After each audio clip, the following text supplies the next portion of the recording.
Politics in Nigeria is not quiet anymore. Not calm. Not peaceful. Every word now sounds like a battle. Then the statement came. Nyesom Wike said something that quickly spread everywhere. He said it would be very difficult for anyone to defeat President Bola Ahmed Tinubu in the FCT in the next election.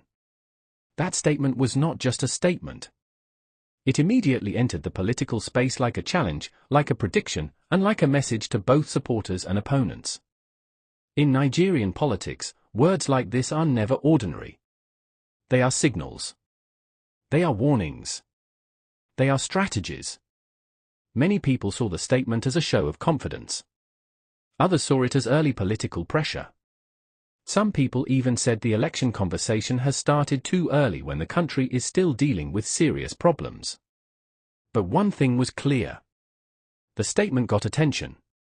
And in politics, attention is power. People began to talk. On radio. On television. On social media. In offices. In buses. In markets. Everyone had an opinion. Some people agreed that the president would be very difficult to defeat. Some people said elections are decided by voters, not by statements. Others said performance, not prediction, decides elections. As the conversation kept growing, many people were waiting. Waiting to see who would respond. Waiting to see if the opposition would react. Waiting to see if the statement would just pass or turn into a political debate. Then the reply came. Not through insults. Not through shouting. Not through political attacks. Peter Obi responded calmly, but his words carried weight. He said the election is not up to any individual politician. He said the election is up to Nigerians. That response immediately changed the tone of the conversation. Because instead of arguing directly, he moved the discussion to the people. He shifted the focus from politicians to citizens. He also said something else that many people began to repeat. He said if a government is performing well, it does not need to talk too much. The performance will speak for itself. That statement sounded simple, but politically it was very strong. Because it quietly moved the discussion away from who will win and moved it toward how the country is being governed right now. In other words, the real campaign is not about speeches. The real campaign is about results. After that, he spoke about the situation in the country. He talked about poverty. He talked about corruption. He talked about insecurity. He talked about the economic situation. He said these are the real issues that should be discussed, not just the next election. According to him, many Nigerians are struggling every day. Many families are finding it difficult to afford basic needs. Food prices are high. Transportation is expensive. Small businesses are struggling. Many young people are still looking for jobs. So for him, the focus should not be on who will win an election that is still years away. The focus should be on how to fix the problems people are facing right now. That message connected with many people because it reflected what many Nigerians are experiencing daily. The reply did not end the political conversation. If anything, it made the conversation bigger.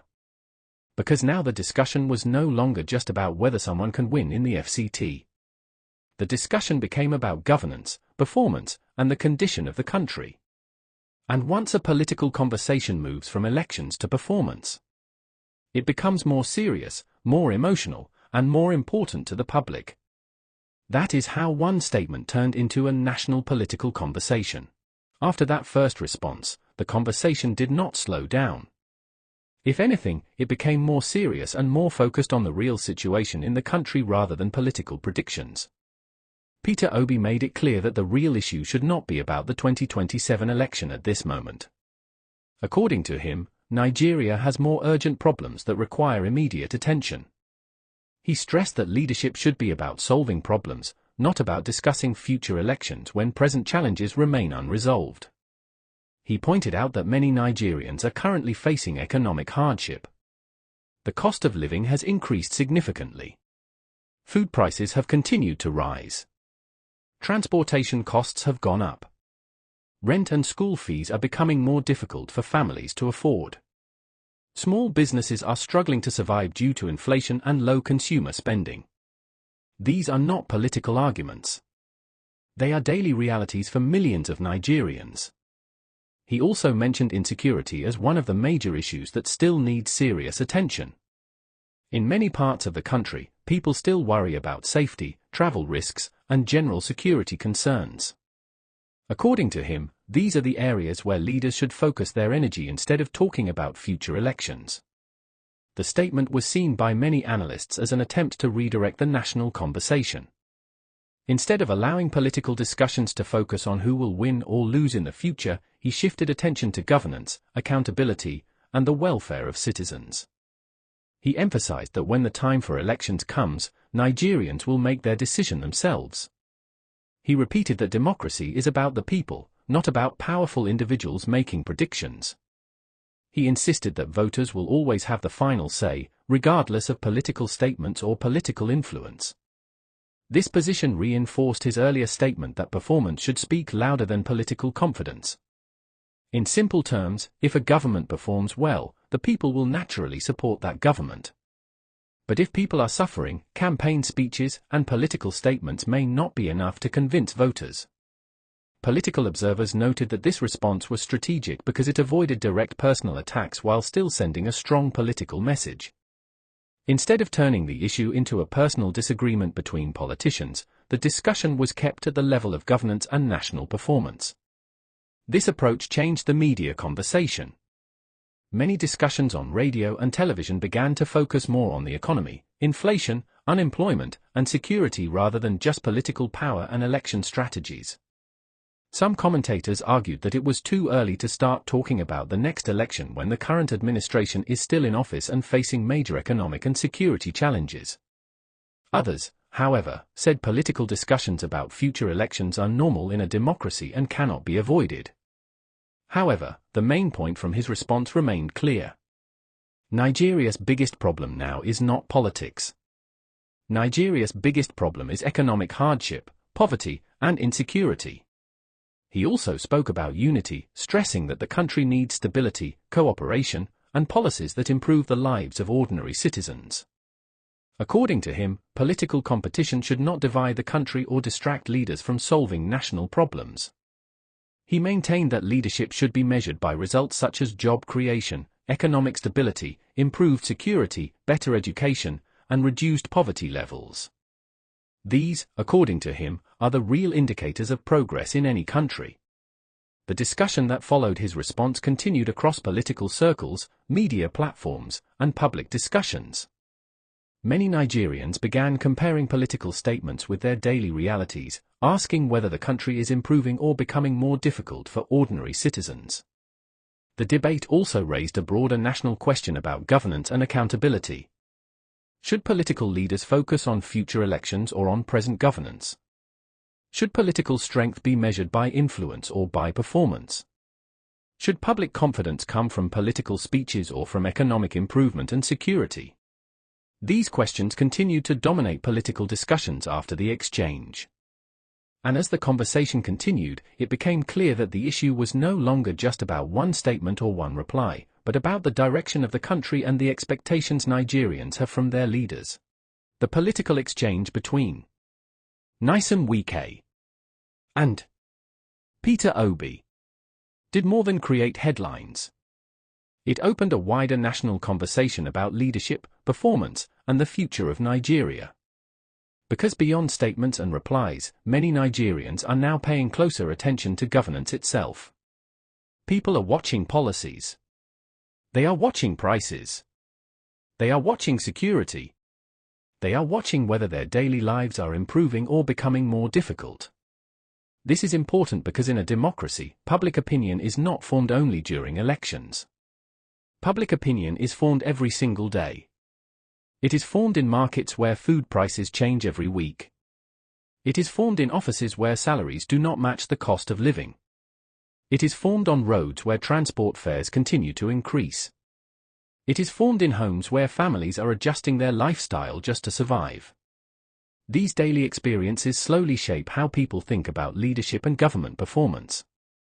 That is why when Peter Obi said that the election will be decided by Nigerians and not by politicians, the statement resonated with many people. Because ultimately, voters respond to their living conditions more than political speeches.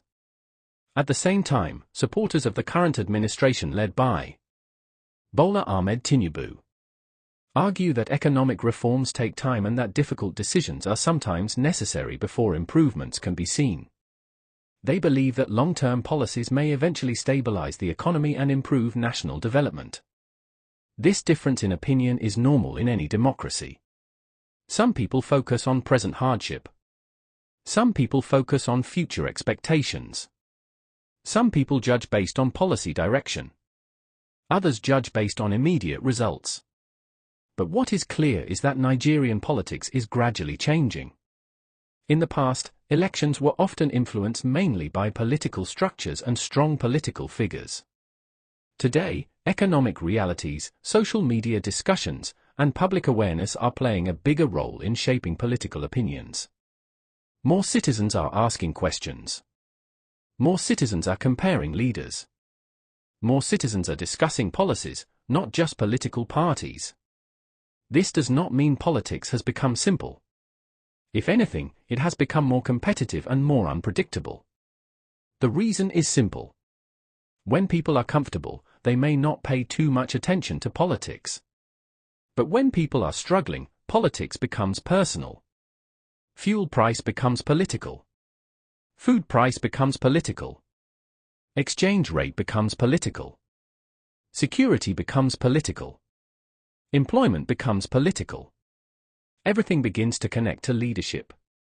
So this conversation that started from a statement about winning an election in the FCT slowly turned into a bigger national discussion about governance, performance, and accountability. And this is why political analysts say that future elections in Nigeria may not be decided only by political structures, but also by public perception and economic realities at the time of the election. If people feel their lives are improving, they may support continuity. If people feel their lives are becoming harder, they may demand change. That is how democracy works in many parts of the world. This is also why the statement that performance should speak louder than political confidence continues to appear in many political discussions after this exchange. Because at the end of the day, speeches are temporary. Statements are temporary. Political arguments are temporary.